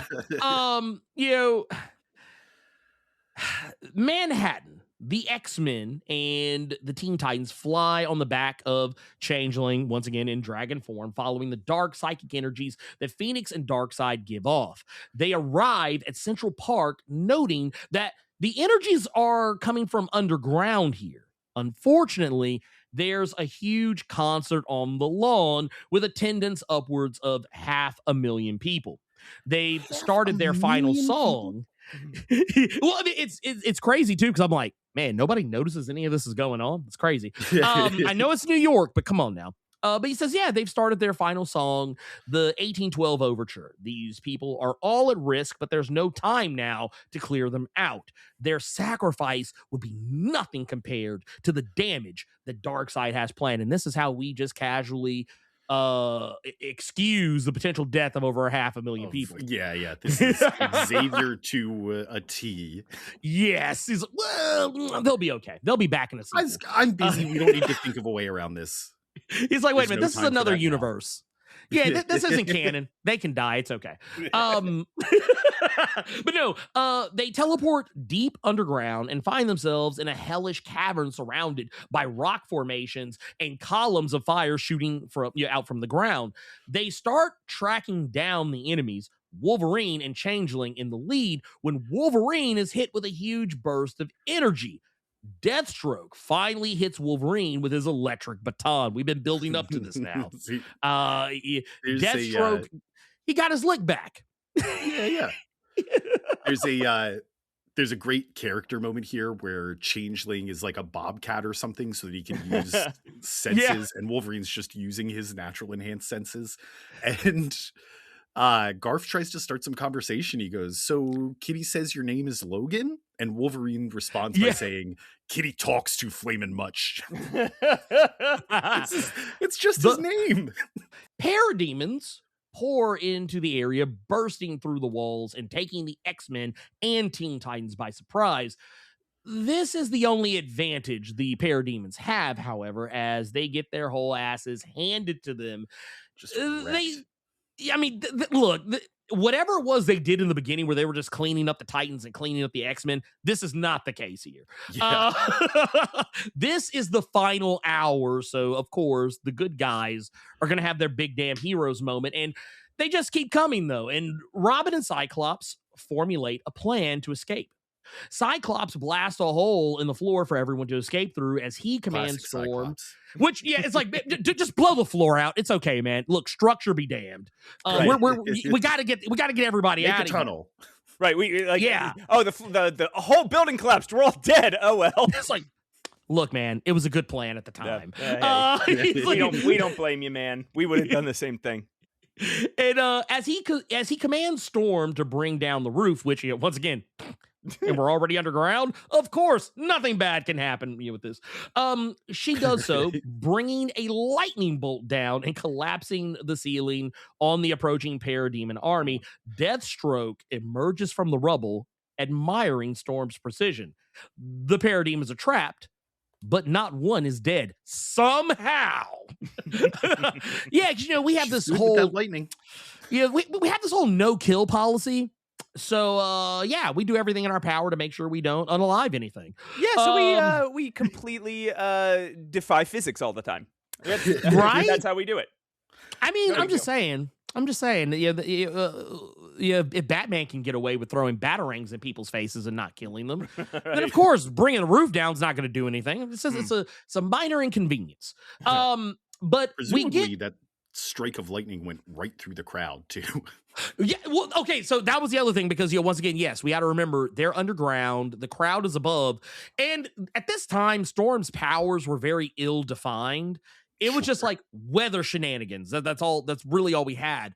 But under a modern lens, going back and reading this, is like there's really no way she would be able to summon a lightning strike in the way that she does here, because we don't really know how her powers work at this point. Not truly the way that we do now. So it always was kind of odd that it was like, she's lightning, electricity. Lightning look, man, just go with it, okay? Look here. I know you said you were out of disbelief, but here, have some. But no, we get an incredible group shot of the combined team, and it is a very beautiful shot. Walt put his whole foot in this book. Yeah. And as they arrive at Darkseid's underground lair and prepare to approach, Deathstroke runs in to tell Darkseid, first off, stop being a snitch, runs in to tell Darkseid that the X-Men and the Teen Titans escaped. And Darkseid commands him to keep them busy until his plan is complete. He takes on this challenge right away as Wolverine charges in claws first and occupies Deathstroke's attention. Starfire and Nightcrawler attack Phoenix with no luck as she explains to Kurt that she is definitely not Jean Grey, which he is like, well, duh. Raven, though, has a little more success as she envelops Phoenix with her self-soul. It's still not enough, though. Phoenix notes that Raven is tainted by an evil rivaling her own, and when Phoenix reaches for that, Raven withdraws. Darkseid has had enough. It's time for Phoenix to begin her part of the plan. Man. All right. I'm going to roll right into chapter 6 if you guys are cool with that. Let's do it. The Let's edge do it. of my Let's do it. damn seat. Phoenix, surrounded by her emblematic bird of fire, unleashes a bolt of energy directly into the earth. Darkseid explains that this blast will reach the core within a matter of minutes, triggering the irreversible process of opening the hell pits and transforming Earth into apocalypse. He tells them to give up on their futile efforts and serve him instead. Meanwhile, Kitty and Changeling in rat form have been crawling around the cavern, respectively phasing and chewing through any circuitry they can find, just wreaking havoc on Darkseid's machines and delaying his victory as long as possible. Just hit everything, guys. Just hit everything. It's one of those situations where, Ernie, you were talking about it. There's a big fight going on, and we just don't see Garf or Kitty, and you don't think about it because of all the people involved. But then we cut to them like one floor lower, just wreaking havoc on everything. Yeah, they're doing like Doctor Who in the TARDIS. They're like just pulling levers and stuff. Who knows what he's doing? It's just pull that, yank that chain up there. That's basically what they're doing. So, elsewhere, Xavier and Raven start formulating a plan of their own. Raven sensed the truth that Phoenix told her earlier. They're practically sisters in power, but Raven would have to give in to her evil urges to match the level of power needed to defeat Phoenix. Xavier pleads with her, again challenging the idea that her soul is more important than the fate of the Earth. There has to be another way. We cut to the heat of battle, where Phoenix finally comes up with the name X-Titans. Thank God. As the X-Men and Teen Titans hold their own the best they can against the army of parademons, she mocks them as Darkseid discovers and telekinetically extracts Kitty and Changeling from his machinery. Phoenix readies a bolt to finish Kitty off when she's zapped in the back by the power of love. Whoa. That's right. I never saw that coming. That's right. Huey Lewis and the News are here, and that's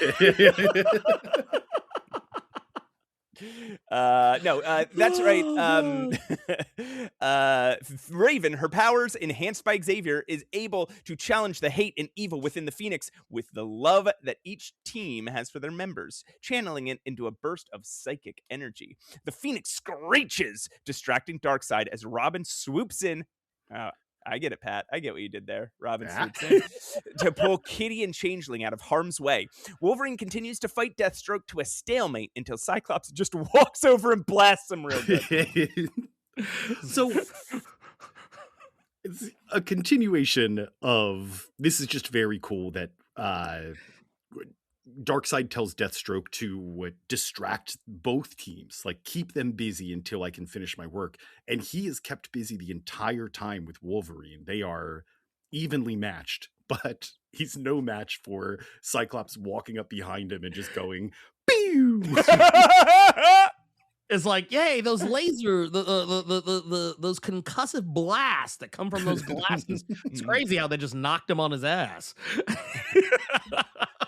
Cut back to Phoenix, weakened by Raven's attack, allowing Xavier to enter her mind. He feels his memories of her, his emotion around having helped raise her, and then feeling he failed her. He probably also sees that memory of himself creeping on her. Yeah. But instead of weakening him, his grief only makes him stronger, strong enough to weaken Phoenix to the point of desperation. At Robin's suggestion, she starts absorbing the power she was using to drill into the earth to try to heal. Darkseid prepares to shoot his Omega Blast, but Starfire manages to meet the beam at the point of release with her own Starbolts right into Darkseid's freaking eyes. She just blasts him right in the eyes. It's great. Savage. What's wild is this never comes up again. No one's ever like, yeah, get him in the eyes. Yeah, no. He's blinded and he starts flailing around. Phoenix, urged on by commands from Xavier and Raven, starts to question her purpose, remembering the brilliant goddess of life she was meant to be. Just as the evil starts to regain control, though, she's overwhelmed by the power she's been absorbing back into herself. As a being of energy, Darkseid explains, the only way for her to control the vast power is to take physical form, inhabiting someone nearby. She chooses Cyclops. She chooses poorly. The Phoenix power flows into him, radiating cosmic light, and with the symbol of the Phoenix blazing on his chest, Scott fights the demon inside him as the rest of the X-Titans can only stand by and watch. His connection with Phoenix was entirely based in love, which is overpowering the sense of chaos that the Phoenix desires. Phoenix starts to accept Scott's perspective. Phoenix was born of love and creation and sacrificed, and she remembers the time in the butt, and sacrificed herself to preserve those things. She had died a noble death, and Darkseid took that away. We see the rage of Scott and Phoenix combined as a blast shoots out of Scott's eyes in the form of a giant firebird. It fucking rules. It rules. This is the last time I'll say this, but goosebumps. Yeah. Cyclops got a lot of love in this book, so I don't know. Maybe he's making up. Maybe Chris was making up for something.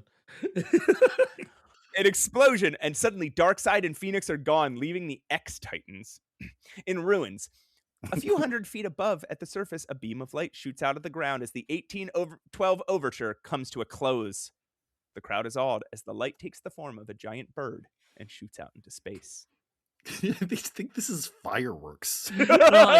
They've never seen fireworks before. They've just heard them described. Man, the fireworks show this year is lit. It goes all the way into space. Yeah. The firebird continues to bolt into space. Darkseid in its giant claw, delivering him back to the wall in defeat before blazing out in glory. The crowd filters out of the concert as the X-Men and Teen Titans chill in Belvedere Castle, reflecting on the work they did. This happens so much whenever they're in Central Park. They just find an old historic building and break into it to hang out. Back a few years. Man, snap the chains off of it, man. Let's just go on there. No one's we'll gonna just say go anything. in. No one's who's gonna stop us. They're reflecting on the work they did. They're certain this was a manifestation of the Phoenix, but not of Jean. But then, as Aurora asks Scott, who was it that appeared to them and the Greys to warn them? We get a little. It's not. You didn't describe it, but we get a little epilogue here. Yeah, if you want to recap it, go ahead. I didn't think it was worth it. Well, for the recap purposes is just of this podcast. The recap is the person who came to warn them was Metron, right? Because he just got betrayed by Darkseid. Oh, is that what it was? Yeah, I thought they were just. I wonder who appeared to warn us, and then they immediately cut to the epilogue where Metron is not on the other side of the source wall; he's back. I thought they were just implying that, like, maybe some part of Jean was able to come back and warn us, and then just went to provide some closure on what happened to Metron, which I didn't care about. I think with Metron, he says the wheel turns and the wall is sealed, the balance is restored, and the wall became sealed by Darkseid's banishment, being shot up. Yeah. So I think sent back. My read on that, I don't know how you feel, Ernie. My read on that is that it was Metron. That's kind of like when I was initially reading it. I kind of went back and forth on this because at first I was like, well, maybe Chris is trying to set up the future return of Jean, but then you think about it, like this story technically it's not really canon, so that's not the case. What would so then it would be never pointless. wanted Jean to come back. Like it's not him exactly back. Yeah, right.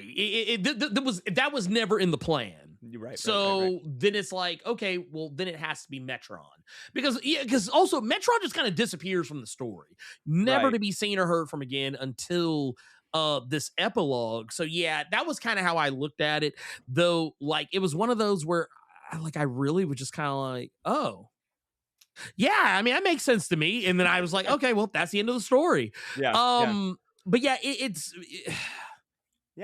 at the end of the day, all the other pieces that kind of fell into place, like case in point, his chair being present for for everything, and and him first off, he can literally get that chair back whenever he wants. So the fact that like, yeah, he just kind of like, yeah, I'm just let these guys use the chair. It's okay. Don't worry about it.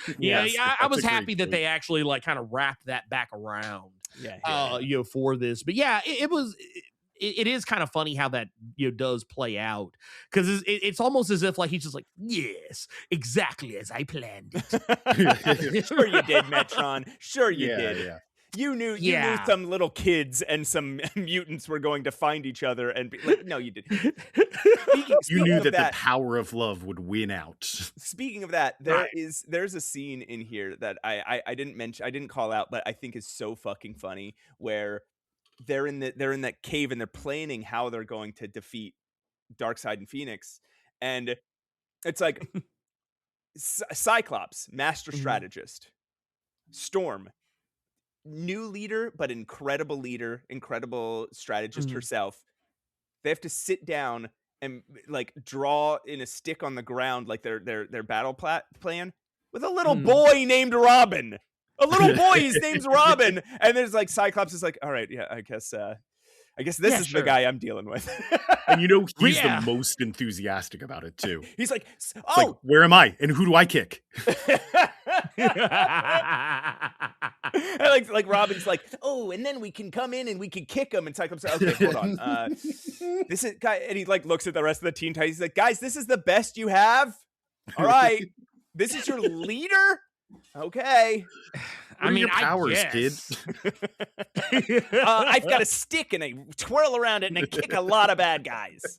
It's me, the Teen Wonder. Why don't you sit with me and we can make a battle plan? Oh boy. So how did you guys feel about X-Men and Teen Titans Apocalypse? Now. Apocalypse ... now. Apocalypse. No. I mean, I can say, you know, I was really disappointed by the lack of panel time the RAVARK the Ravager got. But outside of that, I guess I enjoyed it. You know, I find it really egregious too, because you know he's such a pivotal character and is literally like one of the cornerstones of the Marvel or not Marvel, but of the DC Comics universe. And I feel it quite sad that he just I don't know. I just feel he was done a disservice. I mean, needlessly killed off. Needlessly. Here's the thing I just realized. Wonder Girl has what, 2 lines in this whole book? She's barely in it. Yeah. She throws a few punches. Yeah, she throws a parademon. Yeah. She's backwards at the end. When they're at Belvedere Castle, she's facing the opposite direction. Right. I think Chris might have forgotten she was in the book. I just Kid Flash at points too. He gets one good kick in, but other than that, where's Kid Flash? He just doesn't appear. He's barely in it. Yeah, he gets the kick, which I think they mention in the book like he shouldn't be able to do this. Like Darkseid is so much stronger than this. He shouldn't be able to do this. Right. But he does. Anyway, yeah, what else? What are your thoughts? Do you guys have any final thoughts before we close this puppy out? Oh, honestly, man. I had very low expectations going into this, thinking it was going to be like just bad, just clown shit. Yeah. But it's definitely campy. It's very silly. I had a blast reading through it. I thought like stakes are just high enough for the level of nonsense that we're taking in. That gotcha. This all worked for me. Yeah, I like I said, some of the weird, you know, kind of iffy moments aside, and a lot of the kind of prose style of writing that Claremont was much a proponent of back in the early days of his writing the X books. All that aside, I enjoyed it a lot. It's one of those like, and this is kind of how I am with a lot of like comic crossover stuff. I kind of like it when they don't take themselves too seriously, yes, or don't really like get bogged down too much in the canon of it all. Like, just have fun with it. Don't try to make it make sense. Just let it be what it is. I was actually also pleased that, like, because one of my least favorite things in comic crossovers is when heroes have to needlessly fight each other for so terribly long before they finally realize they're on the same side. Well, yes, there's a little bit of that. I actually was happy that at least it didn't like go on for the majority of the book, because that's usually is, oh yeah, no, we're gonna fight for like half the book and then we're gonna realize, oh wait, we're on the same side. I was glad that wasn't the case.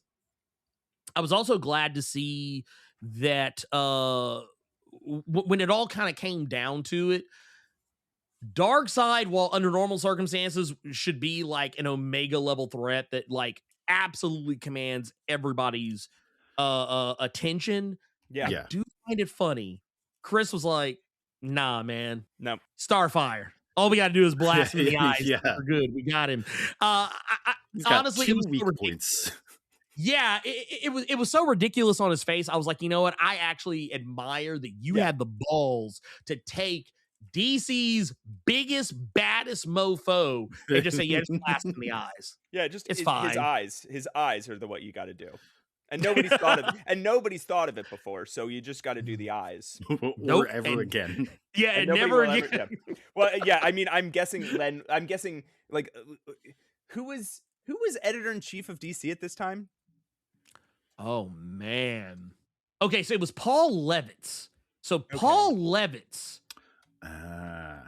This is interesting. This is when all the Marvel people were leaving Marvel Comics because they hated Jim Shooter. Jim Shooter. Right. There was gigs at DC. A mass walkout across the street. Which weirdly probably is why we got this. Is because there were so many friends now between the companies. Well, we were also reading up on this. I found out we were supposed to get a sequel. It was greenlit immediately because this did very well, and it was due for like end of 1983.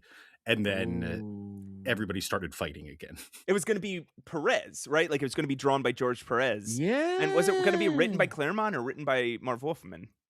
No, I think Claremont was writing it too. Because they switched it. It was going to be Teen Titans and the X-Men instead of X-Men and the Teen Titans. Right. And this is also when they started working on, they started JLA Avengers. And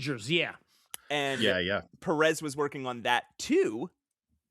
And both got canceled because fucking everyone hated each other. Yeah. Well, it's funny because that was kind of par for the course back in the day. And they still do it now. We're like, okay, we'll have somebody from Marvel take the lead on one, and we'll have somebody from DC take the lead on the next one, and then we'll just swap the billing so that way people kind of know. Well, They stopped doing okay. Supposedly it's just because Joe Quesada and Bill Jamis were such jerks to DC. Like, we're just so mean to them every time they talked about DC that for whatever, like an insanely long time, crossovers between Marvel and DC just stopped. There was Marvel versus DC in the mid 90s, and then they just stopped for 20 years. It was 10 years until the JLA Avengers finally did come out, which was a miracle because everyone was fighting. Everybody, when JLA Avengers came out, it was amidst absolute rancor between the two companies. And then, again, no team-ups until, this year. Well, because you know what they did? So what they would do is they would do them, on the slick, but it was always just get this out of here.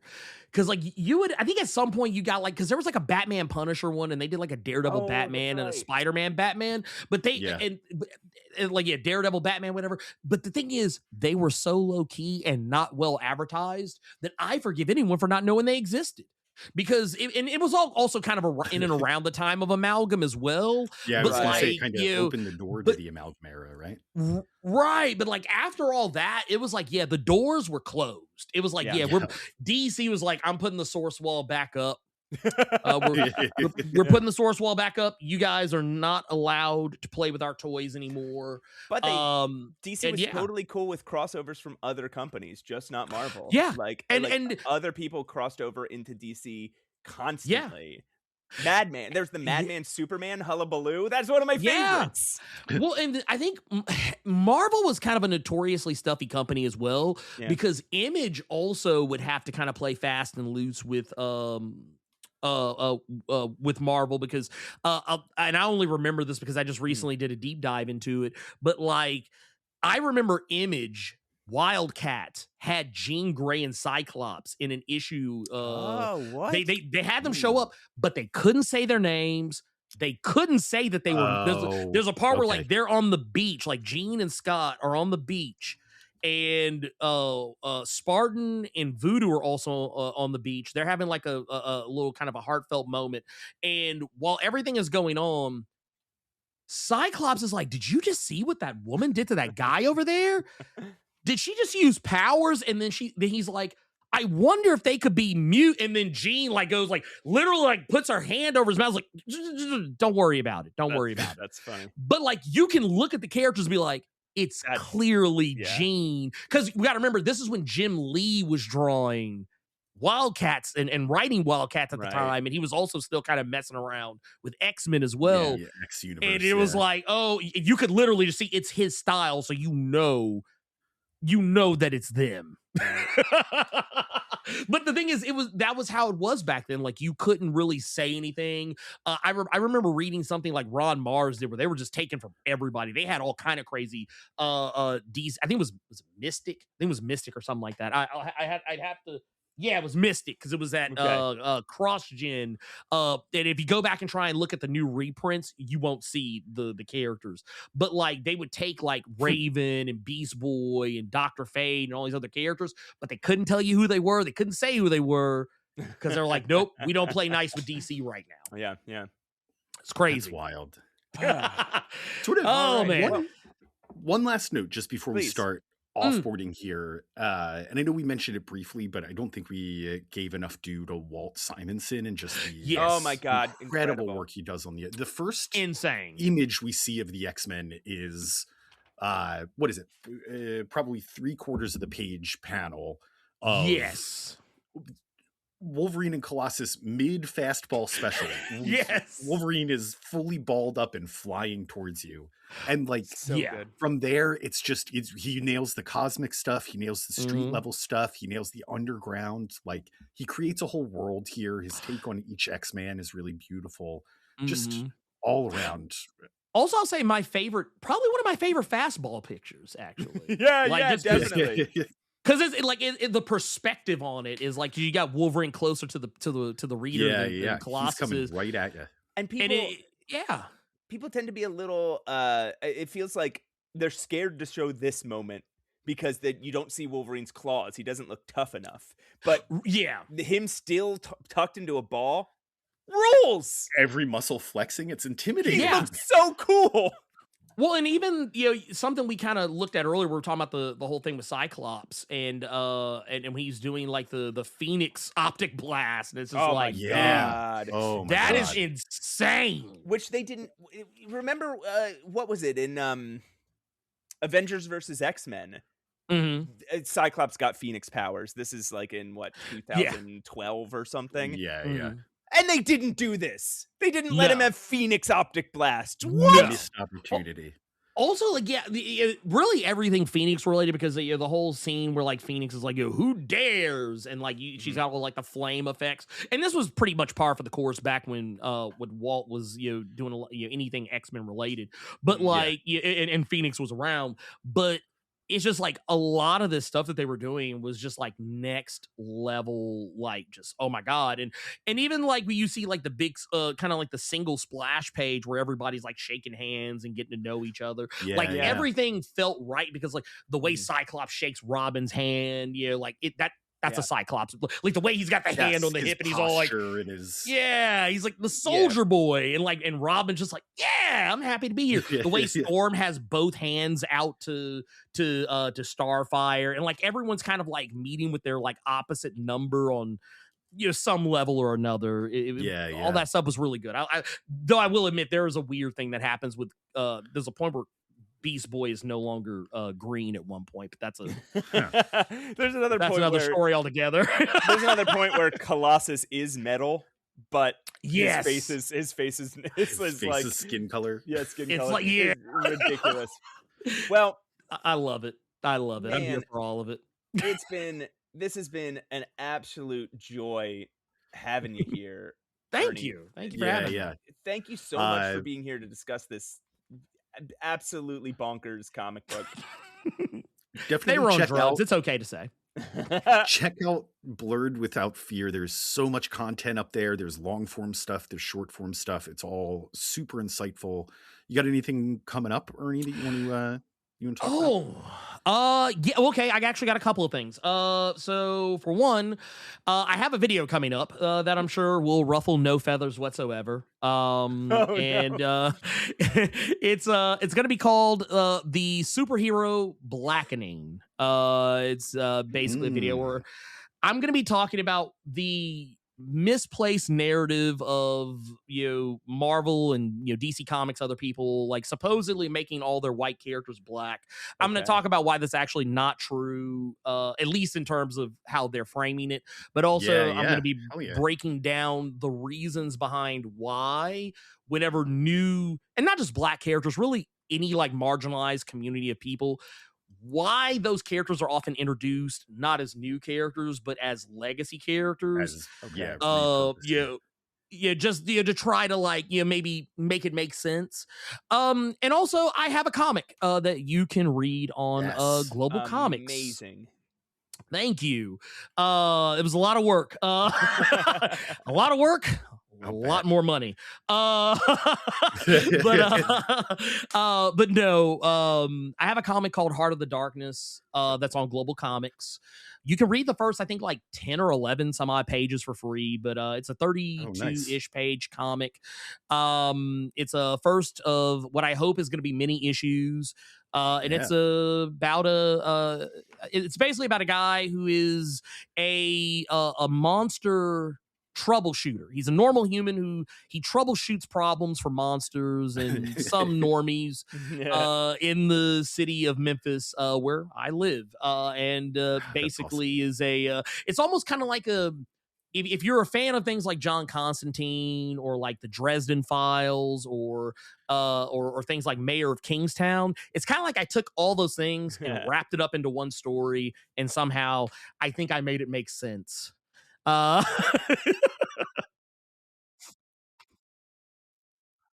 Mhm.